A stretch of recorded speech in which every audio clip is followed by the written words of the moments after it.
everybody. Welcome back to this. I'm your host, Shauna Griffiths. And as always, we're having a real talk with a real leader today. And folks, I am really excited for today's conversation. It's one that I have some passion for as well. We're talking about the food revolution related to the healthcare space. And we today have with us Samantha Citro Alexander, who is the co founder of Bitewell. So, Sam, thank you so much for joining us today. Thank you for having me. I cannot think of a better way to kick off the year. Oh, it's so true. I was thinking about that in advance of, the recording this morning, and I'm thinking like, what a great time of the year because the episode is actually going to hit in February, but it's still a time where people are figuring out, well, where do they sit related to whatever goal they set for the year that they may have either already fallen off a wagon or something like that. And I just love what I've taken from my understanding of your company is really about navigating health through food. And it's so important because I think that there's so much misinformation, information, fear, and so I think to remove all of that and actually, to me, it seems like you're really empowering people and through organizations. So would love for you to just like give people a foundation of context around what you're doing with Bitewell. Absolutely. And to your point about February, something that's so interesting about the month of February as it relates to New Year's resolutions is that it is the month where most people fall off of their resolutions. Oh. So if you're listening to this in February, get back on the horse. You can do this. Awesome. So a little bit about us and what we're building. So at Bitewell, we are pioneering food as a healthcare benefit. Why should you care about that? What I think is really interesting is over the last decade, healthcare premiums, so the thing that you are paying every month out of your paycheck to cover your healthcare and health insurance costs, have risen about 50%. So you're paying about 50% more this year than you were a decade ago. But salaries have not increased at the same rate. And so our healthcare spending is outpacing even inflation, which we know has been a huge topic of conversation over the last year. When we look at the kind of macro stats around that, healthcare spending has topped or is about to top $5 trillion by 2028. And that's just in the US. No one within our ecosystem of care can afford that $5 trillion spend. Not payers, not insurers, definitely not me and you. I mean, I don't know about you, but definitely not me. And so when we examine and kind of dive deep into the breakdown of that $5 trillion, what was fascinating to me is that over 75% of those costs, so over $3.5 trillion, is spent treating chronic diseases that are preventable by eating the right food. And so if we changed our mindset around health and healthcare and focused on the lifestyle basics, food, fitness, stress earlier on, and really thought about them as core tenets of our healthcare system, we would be spending trillions of dollars less on disease treating. And that is, when we talk about the food revolution that Bitewell is leading, that is what we mean. We are leading that revolution, that change in how people think about health and the healthcare system. Yeah, and I love it. Again, going back to this idea of the new year, I think that so many people will think about like, I want to look a different way, I want to fit into my jeans, or I want to lose weight or whatever. And so I think it's such a great thing, and it's actually something that I've been thinking a lot about is like, how are we moving forward into this new year from the health standpoint? So how can I be stronger? How can I be, physically stronger, mentally stronger? And the two are so combined. I think that there can actually be so much stress around just what are you going to eat every day and all the decisions that you have to make every day. And especially so many people who are listening to this are, executives, they're leaders, they're people in the corporate world. And I can't tell you how many times I hear people say like, oh yeah, it's like, I don't usually eat until like 3 o'clock in the afternoon, or, I don't really eat all day. I just don't have time. I eat dinner. And again, it's like if we're really thinking about health and empowerment and being strong and operating our best, I think this is a really great thing for us to think about as business people. Absolutely. And that person that you're describing was me and still is me sometimes, if I'm being totally honest, but I'm better now. Yeah. Because I understand that, spikes and dips in blood sugar impact how I think, Yeah. impact the decisions that I make. And as a business owner, I can't responsibly allow myself to treat myself so poorly because I am not thinking my best. I'm not the best steward for my company when I'm not fueling my body appropriately. And so when I, have those days where I haven't eaten anything until 3 o'clock, I have to remind myself that it is my responsibility as a steward of this company to eat breakfast. Exactly. So let's talk about the element of the company, of your offerings, where it's actually a benefit to the company, because I think, again, in this landscape where there's so much competition over staff and benefits that we're providing for people, I think that people who are listening, it's a good, again, like, what are all the reasons to do it? So we've talked about health and wellness and the healthcare and being strong and being productive, but also, I mean, just the reality that this is a benefit that we as leaders can provide our staff, which can be huge for retention and for, new hiring. Absolutely. And over the last couple of years, we've been hearing a lot about total benefits, lifestyle benefits. How can I give my team the flexibility to choose the benefits package that's right for them? And one of the things that we know drives retention and happiness and culture building is food.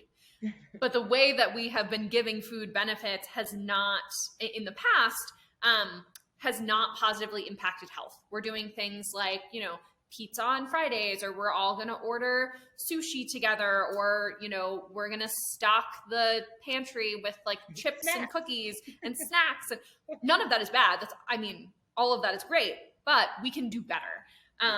So what we at Bitewell allow you to do is give your team access to a marketplace. So think of it as like a giant food app that pulls in all of the food around them. We pull in restaurant meals for pickup and delivery, just like DoorDash or Uber Eats. We pull in groceries for pickup and delivery, just like Instacart. We pull in all the meal kit companies that you love, like HelloFresh and Factor and Home Chef. We bring them all into one place, and then we score them for you based on your individualized health needs. So if you tell us that you're gluten-free and you're pre-diabetic and you hate cilantro, we will take all of that information and we'll score the entire food supply around you and say, hey, if you're hungry for lunch, these 10 meals that can be delivered to you in the next 15 minutes are really great for you for the following reasons. Or we'll say, you're doing grocery shopping for your family this week, maybe think about this set of meals and this set of snacks because it will help improve your overall health. And you can offer access to our platform, all of the data, and even a stipend for the food itself as a benefit to your team, which is what we hear people being most excited about when you're able to say, my company gives me $100 a month to spend on healthy food. That's a really awesome benefit that doesn't cost you that much in the long run. Yeah, absolutely. And so when you say, you've said a couple times that you get to pick the food around you, and I just want to pause on that because I think that's another thing. What my understanding is that this is great for, doesn't matter if you're either on site at the office or remote, and there's so many of us, and hopefully more of us get to continue to be hybrid and remote. I think it's really important. But again, like around me may be in Denver, but for my colleagues at CMD and Hijinks in Portland, around them could be literally like in their backyard, right? Yep, exactly. So it takes into account your location wherever you are, and we're really awesome for remote and hybrid teams because you can offer the same benefit to everyone, whether they're in the office or at home. Yeah, that's so important. I mean, I just think that we have to work harder in this new and like working environment to close that gap between if you do have some people hybrid or remote and other people on site, because there's so many times where it's like, oh, the on site people get XYZ, benefit and others don't. So again, like those of you who are listening, who are continuing to think through solutions, this one hits a lot of things. Totally. I'm so passionate about that. We talk about it as benefits parity. And so it's like, why do my in-office colleagues get to have, free lunch and access to the gym and get to go to the pool and get to do all of these cool things, and I don't get any of that when I work from home? And it sounds silly, but it's meaningful, especially when you're thinking about trying to build a company culture as a hybrid team. You don't want your remote team members to feel like second-class citizens of your team. Mm-hmm. Yeah. Yeah. And I love that you actually use the word culture there, because again, this is something that actually can help facilitate culture and how people are feeling about the company that they are a part of. So again, just like, I think that was a really good word to use there, a way to talk about it and think about it. So now that we know a bit about the company, which is a great foundation for this, I want to get a bit more into like how did you start this? And I mean, I'll also pause and say that you've had a lot of success. You told me that you've recently won an award. And I'll actually also add, I usually tell the audience how I know my guest. And so speaking of your award is a great time to do that. So folks, Pilar Terry, who is part of the ownership group of POV Agency. She is the one who recommended Sam and Bitewell. And so POV was instrumental in a recent award that you won. So I would love for you to share that with the audience. Yeah, for sure. So we opened up our emails on January 3rd and saw that we had won Shortlister's Top Vendor Award for Corporate Nutrition Programs for 2023, which is really exciting. So all of the HR and benefits directors who are out there looking for benefit solutions on Shortlister are seeing Bitewell, which is a huge win for us in this space that we entered not very long ago. Yeah. And so I would love for you to talk more about that, because again, like it's new, and for you to be like, seeing so much success so quickly, give people an idea of like, how did you start the company? I know you have a co-founder, how's it come to be that today, like where you are today with the company? Yeah, for sure. So, my background is not in food or healthcare at all. I love this part. My background is primarily in the beauty industry, a little bit in financial services, and I have an acting degree. So I'm really just like a lateral human being. I like to learn about lots of different areas of the world. But from a personal life perspective, I have been really interested in food and food's impact on the body's health for decades. In the early 2000s, myself, my sister, all of my cousins, all at the same time, were diagnosed with a bunch of allergies and dietary restrictions that changed how we eat.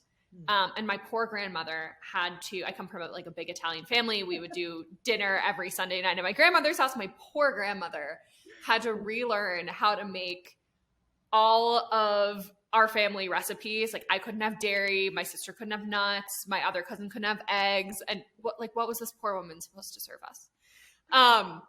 So that was my first foray into food's impact on the body's health. Right. I went through school, I went to college, I thought I was going to be an actor. It turns out that I didn't want to do that. And I ended up accidentally in the beauty industry at this really cool company called Juara Skincare. And they developed a line of skin and body care products based on the Indonesian herbal medicinal tradition of jamu.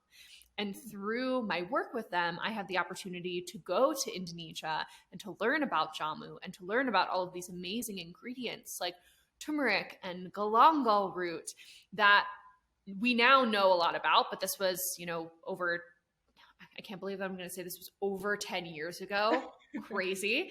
And no one was talking about turmeric. or how it not only impacted the body externally and was a great skincare ingredient, but also was an incredible ingredient when ingested to reduce inflammation in the body. And so that kicked me off on a whole other part of my journey around food and health, where I became really deeply interested in both ingredients and quality of ingredients and how quality impacts how our body digests certain types of foods, how processing impacts how our body digests certain types of foods. Yeah. And so I've been nerding out about food for years. And in mid 2020, I was introduced to my co-founder, Chris Finucci, who had started several beverage companies super successfully, had sold one of them, and was exploring the world of food and health from a convenience perspective. So he was like, hey, I'm on the road 200 days a year, 150 days a year, a lot. I land in a new city and I need to figure out how to find food that's not going to negatively impact my health. How do I do that? And so he had started working on Bitewell 1.0, which was a healthy food delivery app that would help you sort things near you by like, hey, I'm vegetarian and I don't want to eat tomatoes. We've taken that concept and exploded it into this very holistic, we're going to look at 360 different attributes of health, and we're going to match those attributes to the entire food supply and help you figure out how to manage your health through food. So that's the long-ish story of how we got here. But it's, I think... Well, but hold on a second. You said 2020. When you said that, I literally looked down at my calendar thing and I'm like, I had to be reminded that it was 2023 or something. But I mean, like, that's pretty remarkable to make such a change and breakthrough in such a short period of time. And, you know, and the fact, I think it's just so interesting because it is really need-based, and the way that you brought it forward is literally a solution. I think so many times when people think of things like, oh, I'm just passionate about it, so I'll start something. But again, it's like if you can really tap into creating a solution, then it seems to me like that's when you can catch fire. Yep, absolutely. And that speaks so much to what we've done since mid 2020 until now, has been figuring out how to come to market in a way that not only provides a solution for the end user, but also provides a solution for our conduit to getting to them. And what I mean by that is we basically spent mid 2020 through to January of 2022 on product development, because we needed to categorize the entire food supply and assign health attributes to the entire food supply. Our development cycle was really, really long. We have this massive database with tens of millions of products and meals and hundreds of attributes for each. It took a really long time. As we were doing that development, we were mini testing different ways to come to market. So we're like, first, we're going to go direct to consumer. We quickly realized we're not going to go direct to consumer.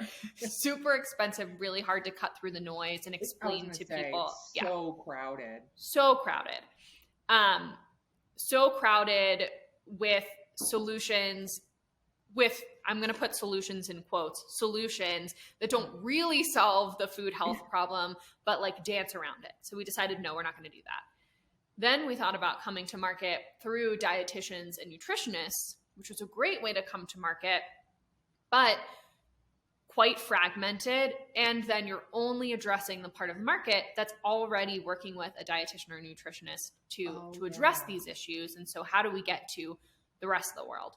Which then brought us to employers and insurers. And that's where 6 months ago, we found our sweet spot. And so I am so deeply honored and moved by the fact that we won this award at the beginning of this week after only 6 months of working in the employer space.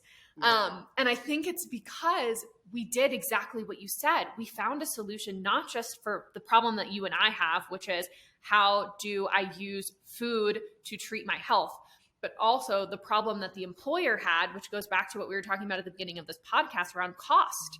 The cost of healthcare is is climbing astronomically out of control, and employers need to get a handle on it. Otherwise, they won't be able to afford subsidizing premiums in the way that they have been for their employees, and in a labor market that, you know, maybe is getting a little bit softer but continues to be really tight. You need to be able to offer the best benefits. And because we're solving both an employee and an employer problem, I think that's why we were able to like catch fire really quickly. Yeah, absolutely. And, you know, because this platform is all about creating impact and bringing diverse voices to the forefront, you know, I really love, and again, this is part of why when Pilar told me about you, I was so taken by it because you are a relatively young female entrepreneur in the tech space, and you're creating a solution that is actually equitable. And again, like this is the kind of thing that we need more of. And you know, I just really celebrate it, and your, I guess I'll call it like courage in doing so, because part of what I want to talk about too is you kind of brushed by it and laughed a bit about your background and how you took, you know, it was not a linear path by any means. But people who are listening to this, a lot of people can either say, oh yeah, I've had the same situation where my path wasn't linear, or people who are like, gosh, I would really love to do something different, but there's a fear factor there, or self-doubt, and maybe some imposter syndrome. So can you give people who are listening, and me a bit of an understanding of like, what was that like for you to make such a big change, a jump? Again, you mentioned like you were going to be an actor, and then you were in beauty, and now you're in food and in tech. And you know, I think those are all just, I think it's just very interesting, and people can hear this and think, oh, maybe I can learn something for the how she went about it. Sure. All of those things that you said around fear and imposter syndrome, I felt all of those things many, many times. And when you look at my path on paper, it can seem disjointed. So you've got acting school, small beauty brand, hedge fund, private equity firm that invested in beauty brands, large beauty conglomerate, food health tech startup. What are we doing here? But when you dig underneath, and kind of my driving force and spirit, not just in my career but in my life, is how can every experience that I have add new tools to my tool belt? Because at the end of my life, I want to be able to build anything I want. And to do that, I need the biggest tool belt possible with the most diverse set of tools. Yeah. And so when I decided to go from, you know, acting degree to small beauty startup, I added a world of tools to my tool belt that I had never been exposed to. When I, you know, after a few years at the small beauty startup, where I touched everything from product development to, you know, e-commerce and manufacturing logistics, I added a new layer to my tool belt when I went to work at Bridgewater, a hedge fund out in Connecticut, and learned about people and process ops, and learned about myself, and learned about culture. And then I added a new set of tools to my tool belt when I started looking at businesses from the perspective of an acquirer or an investor instead of an operator. And then I took all of those tools to a really large organization where I implemented, you know, entrepreneurship essentially, and created roles that didn't exist within two legacy and established brands. And then at that point, I felt like I had enough tools in my tool belt to go build something of my own. And it was that knowledge and that very like planful approach of adding lots of tools for the next step that gave me the courage and the freedom to do something completely different and to move into a new industry, but take all of those tools with me. I love that. I'm like smiling inside out, because I similarly have always had this mantra of like, add tools to my toolbox, and I made moves that people didn't necessarily understand, or they're, what the hell's the matter with you? And I'm just like, well, I'm going to go do this. And sometimes it makes it really painful because you're putting yourself in a situation where you're having to learn something from scratch, or, that kind of thing. But, you do it. And that's always been my actual answer to people, is like, I want to make myself as valuable as I can going forward, and as equipped, I guess you could say. And I literally call it a toolbox too. So that's why I'm like smiling from the inside out as you're saying it. But again, like, as a female in the tech space, in the tech startup space, there's often you're often probably been one of the only people at the table or in the room, or I don't know if I actually don't even know if you've raised any capital, but that I've heard that that's really difficult, and that, again, like, females in the tech space tend to be on the very low percentage of actually being able to raise that capital. So talk to us about that experience, and how have you handled it? Yeah. I have to tell you that up until this point, I had been very fortunate in my career to always work for other women. Oh. And so, outside of 1 6-month period, every one of my bosses has always been a woman. And I've never felt any sort of, I had never felt any sort of inequity professionally around being a woman. And I think now, after my last, almost 3 years of experience here, I realized how fortunate I was to have that for the first 10 years of my career. Because going in and fundraising, we raised a couple $1 million pre-seed for what we were building.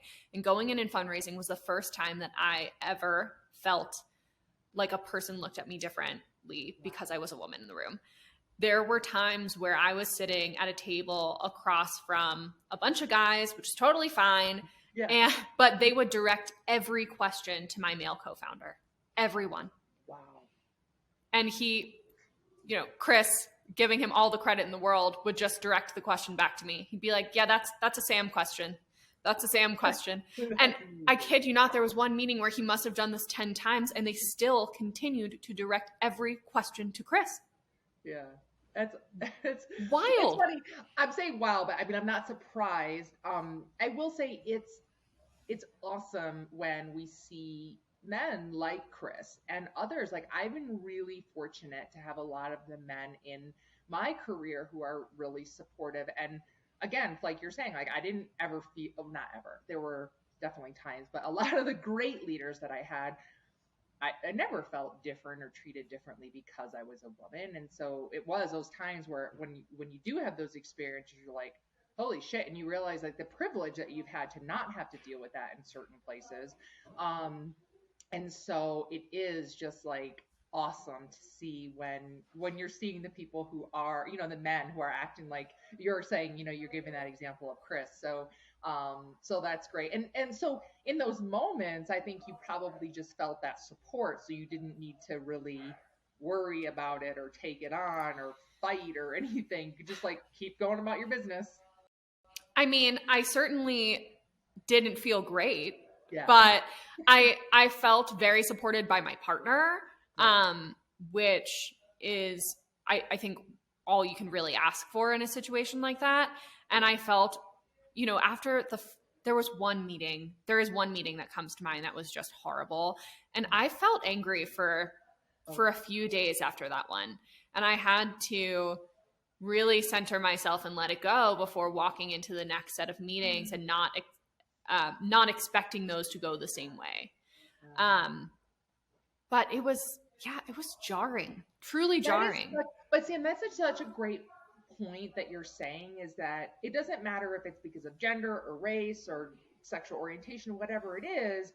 If you have that experience, it can be so jarring. And then if you carry it with you, if you put it on like a backpack, then you're going to go into each experience and expect that, which can also alter the way that you're operating in that moment. So I love that you talked about, you had to, like, let it go. You had to experience it for a few days, it sounds like you're saying, and then decide to, like, take the backpack off, let it go, and, and go about how you're going to enter that next meeting without that. Yeah. And I think there are a few principles there the first, of course, is I am not responsible for other people's actions and for how other people treat people. And so as angry as I felt and as slighted as I felt and as frustrated as I felt by their behavior, the only thing that I can do is choose not to work with them. And we did. We chose not to work with them. And I would go back and make that choice 100 times over. Yeah. And the other thing that I can do, or kind of the other principle there, is to let that go and not do the same thing to other people, because I expect that it will come from them.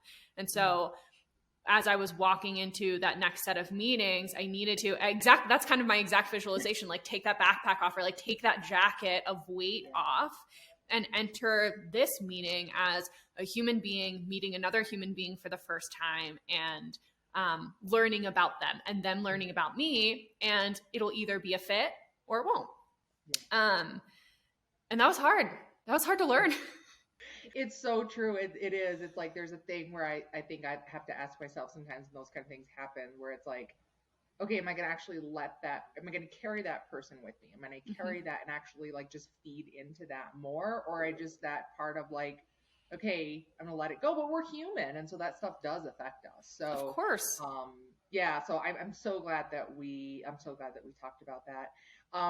So I asked this to you earlier, but like as you're continuing the year ahead, one thing I want to talk to you about is any kind of like the way you're moving forward into it. And I think this is a lot related to your leadership style, which I have to say, folks, I think I was reading your bio. I think it was that Pilar and the POV team sent me, and I was so taken with how you talk about your leadership style and where you think it comes from. And again, I go into like, how are you carrying yourself forward and your team and the company forward in this year? And so I would love for you to share or talk about, again, like your leadership style and where that comes from. I remember it was like two things that you talked about, which is like radical transparency, I think. And again, I'm going off memory here. Yep. Folks. And what was the other one? Was empathy. Yes. And I like, again, love those as foundational principles. So talk about that. Like, where does it come from? How do you practice it? And what's the impact? Yeah, of course.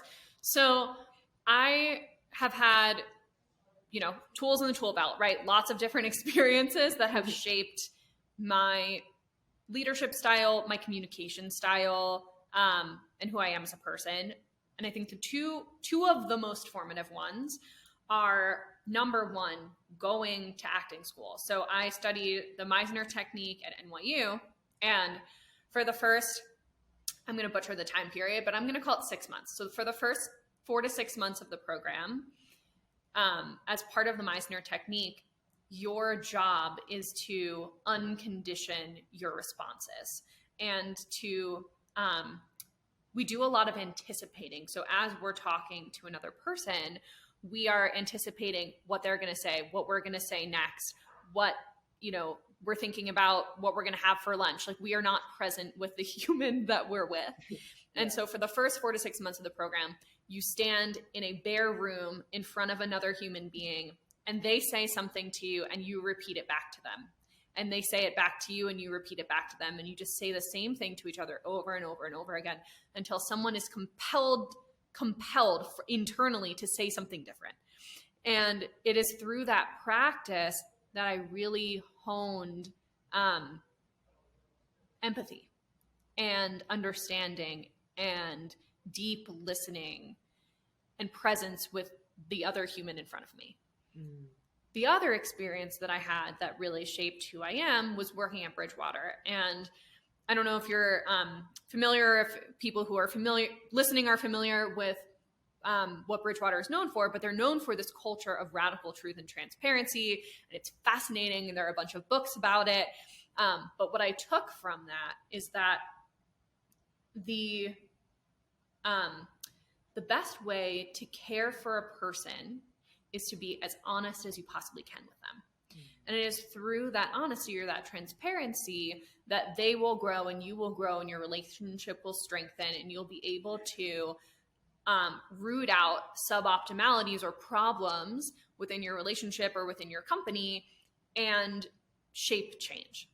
And so if you put those two things together, this like deep empathy and ability to listen and a driving belief in radical transparency and its ability to strengthen and change relationships, companies, whatever, those two things together drive how I currently lead my team and my life.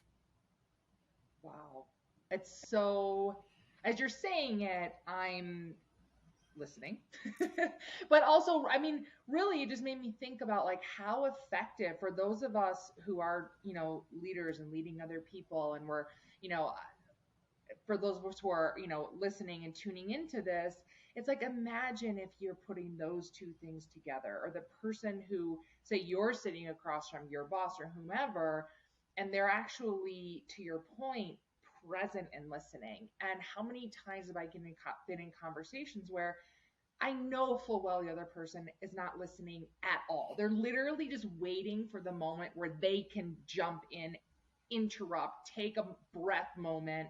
And you're like, it just feels so futile and frustrating. And so I love that you have shared this with us. And for those of us who are, for those of you who are listening, I think these are, great. Even the technique, I can't imagine that you practice that technique in the working place. However, I think that, again, just that awareness even of the combination of empathy and listening and that radical transparency. Because I think a lot of times people hear radical transparency and there's like a whoa, like a fear factor. Like, I don't want to be rude. I don't want to be mean. That means that I'm going to be, okay, as a woman, I'm going to be called the bitch or whatever, you know what I mean? And so I think there's a way to be transparent but in an empathetic way that actually creates positive impact on the people who are in your care. Yeah. And for me, that shift, that mental shift, or that mental bridge, I would say, between those two things is that honesty is kind. Honesty is kind. And so you can be nice and dishonest, but it's really hard to be kind and dishonest. And that's what makes it feel okay for me, because my shadow, part of my shadow is that I like to smooth things out. I like to make sure that everyone is okay.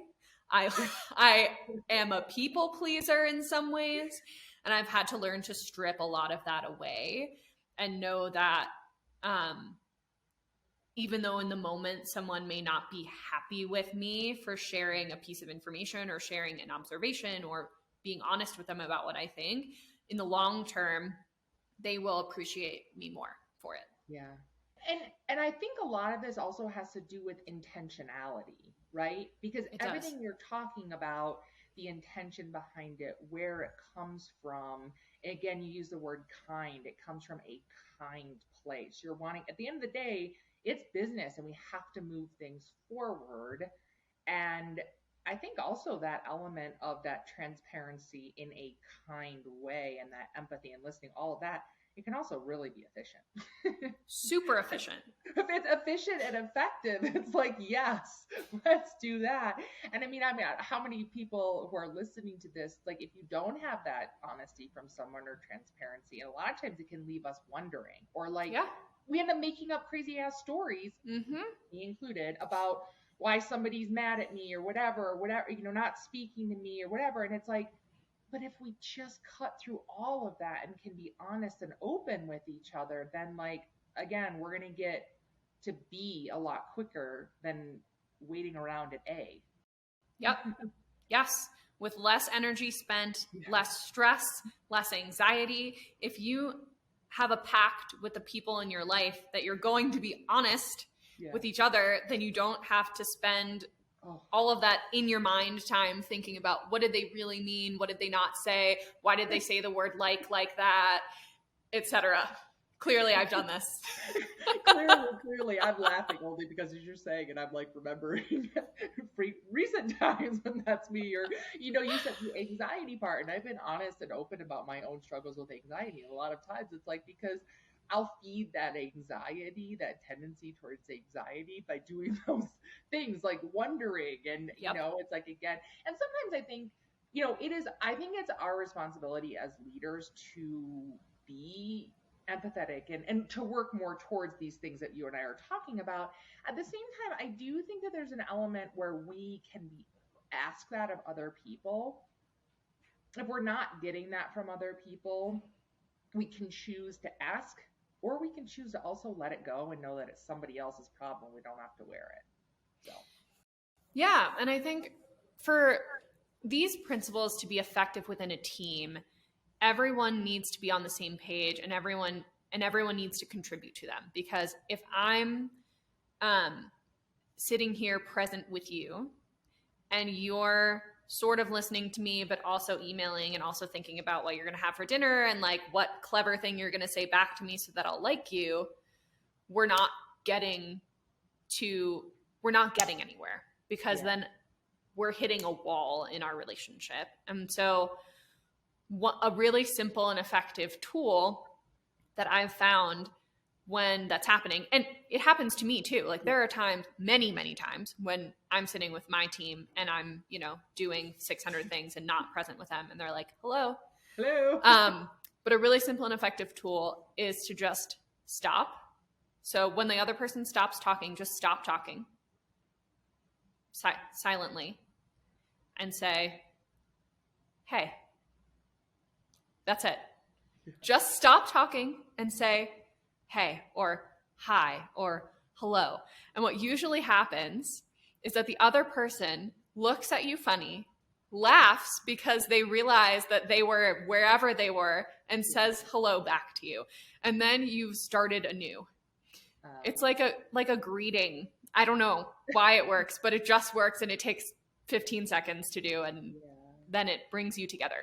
Yeah, it's so great too. And this is a lot of what I really want to be doing with this show, is to have these type of conversations and know that it comes from a place of you and I are literally, we're not preaching to other people. We literally are practicing these on our own. And so we're sharing this with other people, knowing that a lot of times I'll say like, many of us suffer similarly. So usually if you think you're the only one who's, having someone sit across from you and not listen, or you're the only one who's multitasking like crazy and not paying attention, like, no, so many of us are. So, having these tips and tricks, again, these are tools that you, Sam, thank you so much for doing so, are providing our listeners, are providing me, for our journey forward. And that's, again, it's all about creating that positive impact so we can maximize, the positive, that just all of that we're doing in this world. Yeah. And I similarly, it sounds like to you, I also suffer from anxiety. I also allow it to be fed through lots of internal chatter, and I call it digestion. Like I'll have a conversation and then digest it for 3 hours, all in here for things I don't need to do. And so, circling back all the way to the beginning of our chat, my resolution for this year is to digest less. Oh, okay. That like mental digestion, and to be more of all the things that we've just been talking about. Like be more forthright, be less placating in the words that I use, be less cautious in the way that I speak. And so I have principles and I have ideas and I have tools and I try my best to stick to them, but I am very far from perfect. Very far. Well, that's also a part, like I talk about it all the time because I wear this myself, which is, I literally wear it because I have a tattoo that says it, which is evolving. And we are all, like, what it sounds like you're saying is you're committed to your own evolution. And I love that what you said about like you called it a resolution for the new year is, again, to me, it sounds like you just to recommit to your own evolution as a authentic, diverse leader. And that's awesome. And I so appreciate you coming on and sharing so openly. And folks, I hope you have enjoyed this show. Before we end, one thing I always ask folks, because we hit so many topics, especially here today, if there's what would one or two takeaways be that you really hope that people get from your episode? Okay. I'm going to give one Bitewell takeaway. Okay, great. And one leadership takeaway. Because I think those are like the two things we covered. My Bitewell takeaway that I hope that you bring into the world is simply to pause and reflect on your relationship with food and how the food that you eat impacts your health. Whether you do it with us or with any other tool or just on your own and through your own intuition, I would love for everyone listening to do that. The non-Bitewell leadership-oriented takeaway would be in one meeting this week, just one, try to be fully present for the entire duration of the meeting with whoever it is that you're with and with yourself and your honest thoughts. That's it. That's good. Well, that is awesome. Both of those are great, folks. You heard it all here. We'll put all of the ways that you can get in touch with Sam. We'll tag her in things.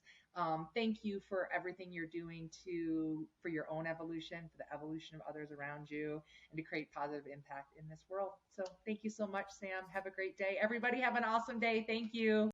Thank you. This was lovely. Bye. Bye.